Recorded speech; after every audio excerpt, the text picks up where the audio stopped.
आज हम एक ऐसी कहानी पर बात करने वाले हैं जिसके नतीजे बहुत बड़े हो सकते हैं। ये कहानी उन पहाड़ों की है जो शायद हमारी नज़रों से ओझल हैं, लेकिन भारत की राजधानी की खामोशी से रक्षा कर रहे हैं। दिल्ली का वायु प्रदूषण ये कोई नई बात तो है नहीं।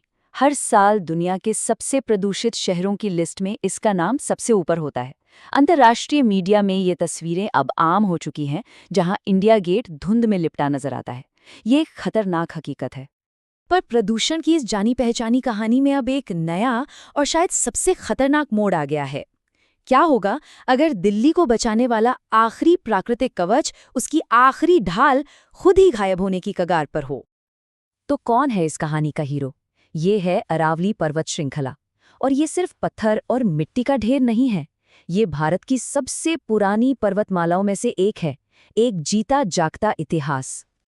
इसे कोई छोटी मोटी पहाड़ी समझने की गलती मत कीजिएगा।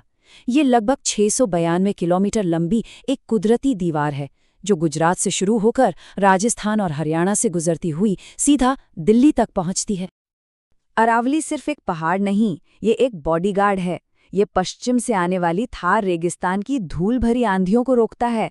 इसके जंगल और पेड़ पौधे एक नेचुरल एयर फिल्टर की तरह काम करते हैं, जो PM 2.5 जैसे जहरीले कणों को हमारी सांसों में जाने से रोकते हैं। ये जमीन के नीचे पानी को सहेजता है। और दिलचस्प बात पता है क्या है? इसका आखिरी सिरा दिल्ली का रायसीना हिल है, जहां भारत का राष्ट्रपति भवन मौजूद है। पर अब कहानी में आता है एक बहुत ही अजीब, एक बहुत ही खतरनाक मोड़, जहां सिर्फ कुछ शब्दों के हेरफेर ने इस पूरे कुदरती कवच को खतरे में डाल दिया है। देखिए, अरावली में जो अवैध खनन हो रहा था ना, वो एक तरह से नासूर बन चुका था। तो इसे रोकने के लिए सुप्रीम कोर्ट ने दखल दिया, खनन पर रोक लगाई और सरकार से एक सीधा सवाल पूछा, अरावली पहाड़ी की एक साफ साफ परिभाषा दीजिए। आखिर किसे हम पहाड़ी माने और किसे नहीं? तो इसके जवाब में सरकार ने एक परिभाषा पेश की।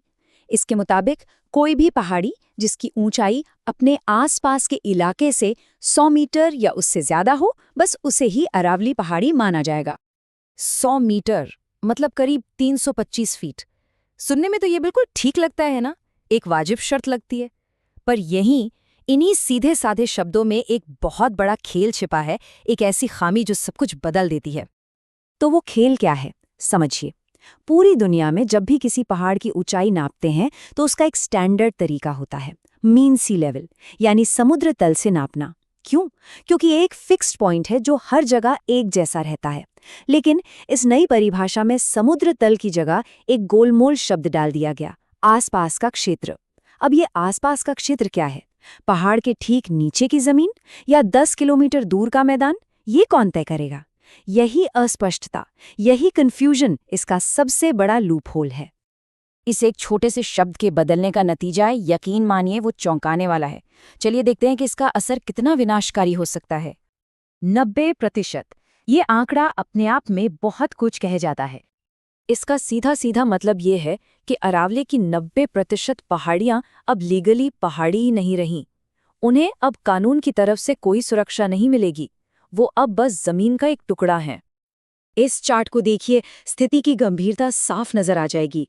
पहले जहां पूरी की पूरी 100% पर्वत श्रृंखला को सुरक्षा मिली हुई थी, वहीं इस नई परिभाषा के बाद अब सिर्फ 10% हिस्सा ही कानून की नज़र में पहाड़ बचा है। बाकी का 90% असुरक्षित है। और इसका असर? इसका सीधा मतलब है माइनिंग के लिए दरवाजे खुल गए हैं। दिल्ली, गुड़गांव, नोएडा जैसे शहरों में जो आसमान छूती इमारतें बन रही हैं, उनके लिए पत्थर, रोड़ी और बजरी की सप्लाई अब इन 90% पहाड़ियों को खोदकर पूरी की जा सकती है। तो आखिर में सवाल आकर टिकता है एक सीधी सी पसंद पर, एक ऐसा चुनाव जिसके नतीजे हमारी आने वाली पीढ़ियों को भुगतने होंगे। एक तरफ है हमारे शहरों का विकास, बड़ी बड़ी इमारतें, सड़कें और इंफ्रास्ट्रक्चर, जिसके लिए निर्माण सामग्री की लगातार जरूरत है। ये आर्थिक विकास के लिए जरूरी माना जाता है।